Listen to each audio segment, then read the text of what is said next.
7월 13일 화요일 원포인트 큐티에 오신 모든 분들을 환영하고 축복합니다. 오늘 우리에게 주시는 하나님의 말씀은 디모데전서 5장 1절에서 16절까지의 말씀입니다. 다 같이 합독하시겠습니다. 늙은 이를 꾸짖지 말고 권하되 아버지에게 하듯 하며 젊은이에게는 형제에게 하듯 하고 늙은 여자에게는 어머니에게 하듯 하며 젊은 여자에게는 온전히 깨끗함으로 자매에게 하듯 하라. 참 과부인 과부를 존대하라. 만일 어떤 과부에게 자녀나 손자들이 있거든 그들로 먼저 자기 집에서 효를 향하여 부모에게 보답하기를 배우게 하라. 이것이 하나님 앞에 받으실 만한 것이니라. 참 과부로서 외로운 자는 하나님께 소망을 두어 주야로 항상 간구와 기도를 하거니와 향락을 좋아하는 자는 살았으나 죽었느니라. 내가 또한 이것을 명하여 그들로 책말받을 것이 없게 하라. 누구든지 자기 친족 특히 자기 가족을 돌보지 아니하면 믿음을 배반한 자요 불신자보다 더 악한 자니라.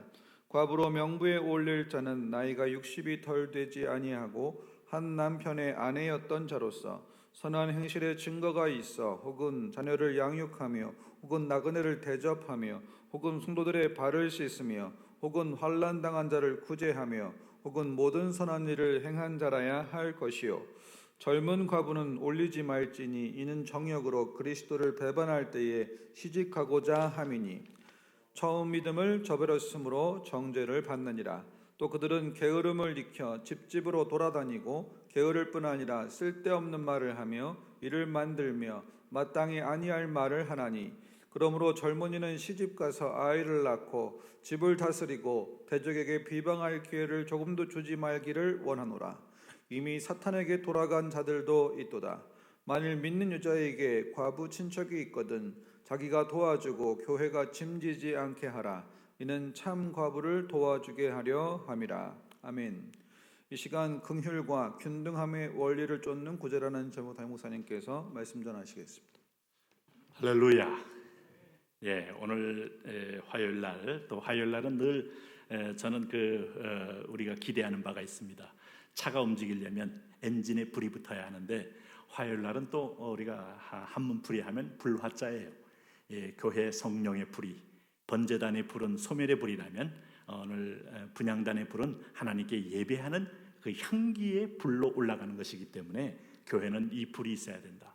24시간 이 불이 꺼지면 안 돼요. 그러니까 기도의 불, 24시간 연세 중보기도, 연세 릴레이기도 우리 성도들이 이제 적장했습니다만 이게 바로 오늘 이 세상을 움직이는 거룩한 엔진이다라는 분명한 믿음을 가지셔야 합니다. 내 기도가 꺼지면 오늘 세상의 거룩한 행진은 멈춘다. 이 믿음을 가지셔야 돼요. 하나님은 바로 이런 기도하는 사람을 통해서 일을 이루어 가시는 거예요.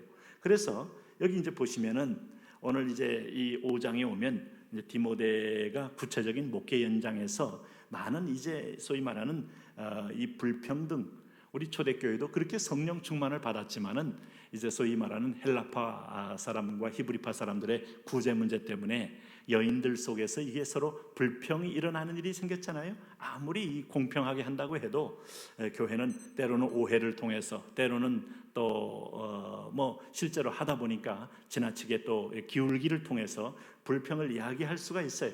이제 그런 의미에서 오늘 여러 가지를 이제 몇 가지를 얘기하는데 첫째는 교회 각 계층들에 대한 바른 처신이 어떻게 하는지, 이게 바로 이게 예입니다. 이게 바로 윤리예요. 그러니까 기독교는 믿음의 덕을 세우는 겁니다. 덕은 윤리예요. 이게 없다면 아주 추해지고 사실상 이 형태를 우리가 무시하면, 여러분 요즘 물을 어떻게 드십니까? 손으로 퍼서 드십니까?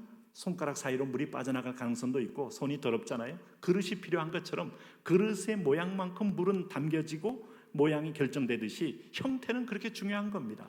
그래서 우리가 예의를 잘 지킨다는 것은 좋은 형태, 아름다운 형태를 갖는다는 의미예요.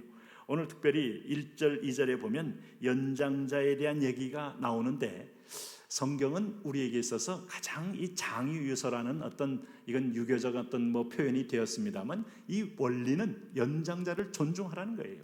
이걸 볼 때 항상 그 야곱과 에서를 여러분이 잊지 마셔야 돼요. 쌍둥이일지라도 하나님이 먼저 어머니 배에서 먼저 나온 사람이 형이요, 둘째가 동생이요, 장자를 통하여 주시는 하나님의 섭리가 거기 그대로 반영되어 있는 거예요.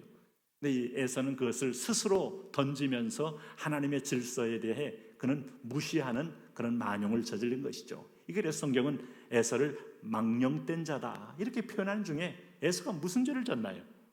그 하나님의 질서에 대해서 깨닫는 주권의식이 없었다. 하나님의 어떤 존재의식, 나를 세워주는, 이 땅에 나를 태어나게 하고 오늘 이 땅에 내 연수를 정해주시고 거주의 경계를 정해주신 그분 앞에는 소명과 사명이 있는 거예요. 함부로 여러분 어디 가서, 지금 죄송한 얘기지만 뭐 비유가 될지 모르지만 해외나 이런 곳에 70년대 이민 같은 분들이 이 한국에 돌아오기도 그렇고, 돌아오려고 성공했다고 해도 한국의 강남의 집값보다도 반토막 되는 자기 자산을 보니까 성공했다고 말하기도 머쓱하고, 그때는 나갈 때는 좋은 땅, 행복의 땅, 소위 말하는 꿈을 감고 나갔는데 지금은 한국에 더 반짝거리는 면이 많고 하니까 좀 갈등이 있게 되고 하는데, 여러분 이런 날이 올 줄 어떻게 알았겠어요? 그러니까 그게 뭐 같다는 걸 제가 단정하는 건 아닙니다만, 부르심 받은 자리라는 것은 소명을 깨닫고 소명에 따라 움직이는 것 외에는 환경 따라 움직이다 보면요, 내 마음 먹은 대로 보입니다. 롯이 소할 땅을 볼 때 에덴처럼 보였잖아요. 탐심이 있으면 탐심에 걸맞는 땅이 그렇게 좋게 보여요. 오늘 하와가 이미 따먹는 마음이 싹 들어오고 마귀로부터 귀의 마음이 싹 들어오니까 먹음직하고 보암직하고 아름답게 할 만한 나무처럼 열매처럼 보이는 거예요. 그런 의미에서 보면 여러분, 우리가 하나님의 말씀의 기준이 서는 자를 내 자신을 시험하고 확정할 때 말씀의 기준을 자꾸 내 근본까지 갖다 대는 게 얼마나 중요한지 몰라요. 그런 의미에서 좀 아주 배운 바도 없고 보기도 아주 너무 초라해 보여도 연장자를 존중하는 건 하나님을 존중하는 거예요. 그래서 오늘 1절에 보니까 늙은이를 꾸짖지 말고 권하되 아버지에게 하듯하며 젊은이에게는 형제에게 하듯하고, 늙은 여자에게는 어머니에게 하듯하며 젊은 여자에게는 온전히 깨끗함으로 자매에게 하듯하라. 여러분, 이거 무시한 나라들, 큰 국가적인 어떤 권위 질서가 무너지면서부터 잃어버리는 수많은 여러분 국가적 역량 결집의 폐해가 크다고 저는 믿어요. 대한민국에 오면 그래도 우리 이 당국자들이 뭔가 몇 가지 잘해왔던 것 중에 하나가, 전철에 가면 임산부석, 노약자석, 또 어르신석. 근데 요즘 젊은이들이 거기 잘 안 앉아요. 그게 아름다운 거예요. 외국인들 보낼 때도 아름다운 거예요. 그래도 우리 사회에서 이렇게 당국이 그렇게 자리를 놓고 그걸 무시하지 않고 최소한 비었어도 일단은 거기에 어른들이 올 때까지 안 앉아주는 것은 굉장히 아름다운 모습이라는 생각이 들어요. 아마 이런 것들이 사회 전역에 퍼졌을 때 대한민국은 하나님이 분명히 열방의 기준 국가로 세울 겁니다. 여기도 보면 성경도 그런 겁니다. 그래서 이 사람 믿음이 작으니까 내가 그 사람을, 내가 교회 먼저 왔으니까 마치 군대 짬밥처럼 무시한다? 그 바른 태도가 아닙니다. 교만한 태도입니다. 그래서 여기 보니까 3절에 보니까 이제 그 문제, 오늘 초대교회가 과부들이 많았어요. 그래, 참 과부인 과부를 존대하라 이렇게 말했어요. 여기 4절에 만일 어떤 과부에게 자녀나 손자들에게 있거든 그들로 먼저 자기 집에서 효를 행하여 부모에게 보답하기를 배우게 하라. 이것이 하나님 앞에 받으실 만한 것이니라. 그러니까 이 부모에게 하듯 그들을 존대하고 존중하는 것. 어쨌든 여러분, 효라는 것은 유교에서 온 게 아닙니다. 하나님 말씀이 먼저예요. 하나님의 질서예요. 하나님은 아버지, 부모는 하나님의 대리자이기 때문에 하나님을 섬기는 마음으로 부모를 존중하고, 비록 이분이 다 육체가 쭈글쭈글하고 체력이 떨어져도 그 다음에 배운 것이 쇠퇴해서 이제는 기억이 깜빡깜빡해도, 심지어는 뭐 치매기가 와도 존중하는 자녀들이 얼마나 아름답습니까? 쉽지는 않지만 그거 부모를 끝까지 봉양할 때 복이 있는 거죠. 반드시 하나님께서 나는 다른 각도에서도 축복해 주리라는 믿음을 갖습니다. 그래서 이 참 과부는 하나님 앞에 헌신된 과부라 이 말이죠. 재혼도 하지 않고 이런 참과부인데, 여기 재미있는 건 참과부와 오늘 참과부가 아닌 자를 구분했어요. 재미있잖아요. 무슨 소린가 하면 여기 5절에 보니까 자기의 정욕, 재혼 이런 꿈도 꾸지 않고 오늘 외로운 자는 하나님께 소망을 두어 주야로 항상 간구와 기도를 하는 참과부가 있다. 마지막 인생을 그리스도와 결혼해서 인생을 던진 연령이 높아져서도 못하고 아마 가진 것이 전혀 없어서도 아마 남자들의 눈에 또 외모와 환경이 안 돼서도 수납되지 않아서 오로지 교회 외에는 소망이 없는 분들, 이분들 존중하라, 이분들 귀히 여겨라. 제가 예전에 섬기던 교회 이북에서 오신 분들이 많아서 거기 과부 권사님들이 많았어요. 10명 정도 가까이 돼서 늘 교회에서 이렇게 모여 계시는데 그 방에 가면 약간 그 이제 늙어가면서 나는 그런 냄새도 있고 그렇습니다. 젊은 사람들은 그렇게 좋아할 냄새는 아니에요. 이분들이 근데 거의 교회에서 이렇게 한겨울에도 보자기를 쓰고 밑에 교육관에서 기도한다고 이렇게 늘 누워 있고, 뭐 보니까 소리 지르는 것도 없고 힘도 약하시니까 그저 하룻밤 지나고 새벽 기도하시고 또 방에 모여서 늘 교제하고 하시는데, 야, 그분들이 숯덩이 같은 불이었어요. 이게 화려하지 않았지만 그분들이 하나하나 돌아가시고 떠나가니까 교회가 시험이 오는 거예요. 그래서 참 존대할 과부다. 그러나 재미있는 것은 여기 보면 이 11절에 젊은 과부는 여전히 정욕이 있고 여전히 이게 이제 아무리 헌신했다가도 뭔가 그 사람이 신앙이 있는지 없는지 불문하고 어떤 면에서 돈이 있으면 후닥닥 그리스도를 배반할 때 시집가고자 하미니 처음 믿음을 저버렸으므로 정죄를 받느니라. 또 그들은 게으름을 익혀 집집으로 돌아다니고 게으를 뿐 아니라 쓸데없는 말을 하여. 왜? 남편 봉양, 자식 봉양하는 일이 없으니까 그저 입은 근질근질하니까 집을 다니면서 쓸데없는 말. 재미있잖아요. 여러분, 우리가 초대교회도 말 옮겨서 교회를 혼란케 하고 불난케 하는 자들이 많았다는 거죠. 이런 사람들에겐 경계하라 이거예요.